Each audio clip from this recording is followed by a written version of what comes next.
Hello viewers, আসসালামু আলাইকুম। J kitchen video YouTube চ্যানেলের পক্ষ থেকে আপনাদের সবাইকে স্বাগতম জানাচ্ছি নতুন একটা রেসিপি নিয়ে। আজকে আমি তৈরি করে দেখাবো ভ্যানিলা কাস্টার্ড ক্রিম বানস। আর এটা খেতে খুবই সুস্বাদু এবং ইয়াম্মি। তাহলে চলুন এবার রেসিপিতে চলে যাওয়া যাক।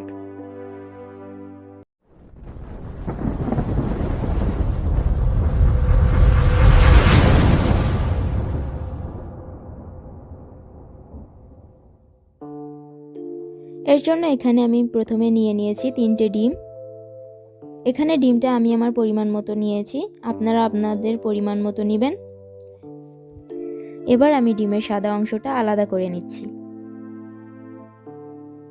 তো এভাবেই আমি 3টে ডিম ফেটিয়ে নিয়ে ডিমের সাদা অংশটা আলাদা করে নেব।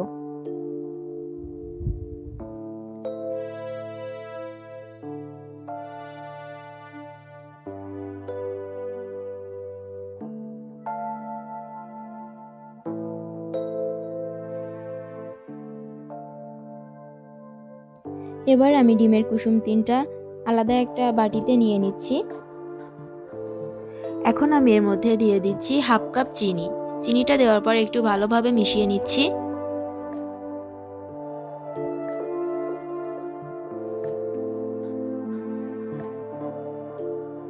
এখন আমি এর মধ্যে দিয়ে দিচ্ছি 2 টেবিল চামচ ঘি। ঘিটা দেওয়ার পর একটু ভালোভাবে মিশিয়ে নিচ্ছি। দিয়ে দিচ্ছি কাস্টার্ড পাউডার 20 গ্রাম। এবার এর মধ্যে আমি তরল দুধ দিয়ে দিচ্ছি 1 কাপ।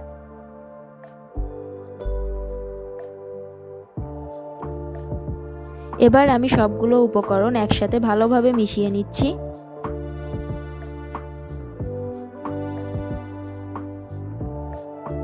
এবার আমি চুলায় একটি প্যান বসিয়ে নিয়েছি আর মিক্সারটি প্যানের মধ্যে দিয়ে ঘন না হওয়া পর্যন্ত নাড়তে থাকবো। এ পর্যায়ে আমার চুলার জালটা মিডিয়ামে আছে।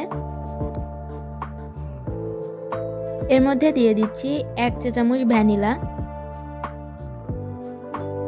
এবার ভালোভাবে মিশিয়ে ঘন করে নিতে হবে।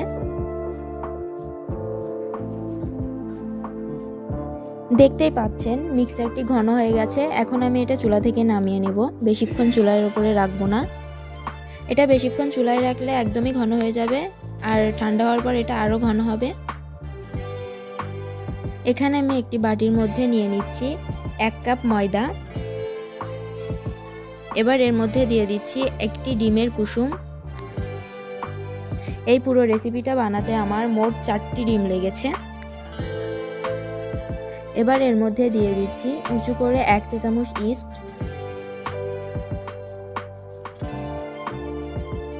এবার দিয়ে দিচ্ছি 2 টেবিল চামচ চিনি আর 1 টেবিল চামচ ঘি।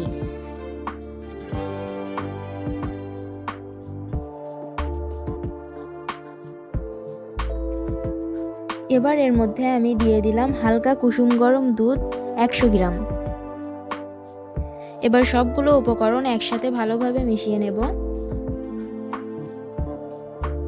আর হ্যান্ড উইক্স দিয়ে মিক্স করে নেওয়ার পর আমি হাতের সাহায্যে একটা ডো বানিয়ে নেব। তো আমি ডোটা বানিয়ে নিয়েছি আর ডোটা আমি 10 মিনিট ধরে মথে নিয়েছি। আমি ডো থেকে 1 টুকরো ডো কেটে নিয়েছি। এখন আমি এই ডোটাকে গোল শেপ দেব। তো সবগুলো আমি এইভাবে 1 টুকরো করে কেটে নিয়ে গোল শেপ দিয়ে নেব।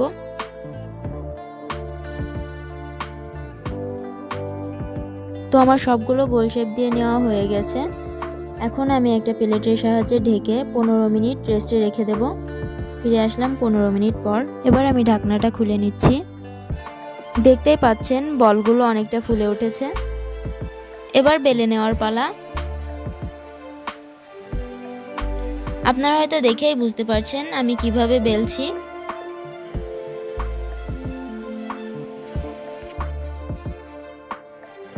তো আমি বেলে নিয়েছি। এখন আমি যে পুরটা আগে থেকে রেডি করে রেখেছিলাম সেই পুরটা এর মধ্যে দিয়ে দিচ্ছি। পুরটা দেওয়ার পর এবার আঙ্গুলের সাহায্যে চেপে চেপে চারপাশটা একটু লাগিয়ে দেব।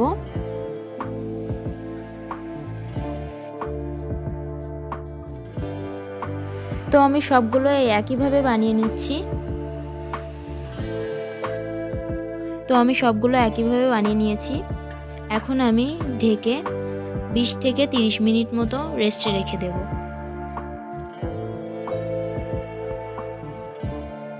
তো ফিরে আসলাম 20 থেকে 30 মিনিট পর। এখন আমি চলে যাব চুলায়। এবার আমি বানগুলো ভেজে নেব। এজন্য ফ্রাই প্যানে আমি কয়েকটা বান দিয়ে দিচ্ছি। এবার আমি একটা ঢাকনার সাহায্যে 5 মিনিট মতো ঢেকে রাখবো। 5 মিনিট পর আমি ঢাকনা খুলে বানগুলো উল্টিয়ে দেব। এ পর্যায়ে আমার চুলার জালটা আছে লো আছে।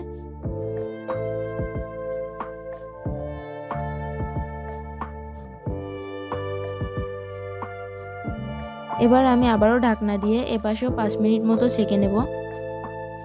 আর এভাবে আমি পরের ব্যাচও ভেজে নেব। তো এগুলো আমি এখন চুলা থেকে নামিয়ে নিচ্ছি। তাহলে তৈরি হয়ে গেল আমার yummy vanilla custard cream Banas. এটা বাচ্চারা খেতে খুবই পছন্দ করবে, আর শুধু বাচ্চারাই নয়, বড়রাও অনেক পছন্দ করবে। ভিতরের ক্রিমটা আর বানটা যখন আপনাদের মুখে যাবে তখনই আপনারা বুঝতে পারবেন এটা কতটা ইয়াম্মি একটা রেসিপি। আর রেসিপিটা অবশ্যই বাসায় ট্রাই করবেন। তাহলে আজকে এই পর্যন্তই। ফিরে আসবো নতুন কোনো রেসিপি নিয়ে। ততক্ষণ পর্যন্ত সবাই সুস্থ থাকবেন, ভালো থাকবেন এবং আমার চ্যানেলটি সাবস্ক্রাইব করে পাশেই থাকবেন। আল্লাহ হাফেজ।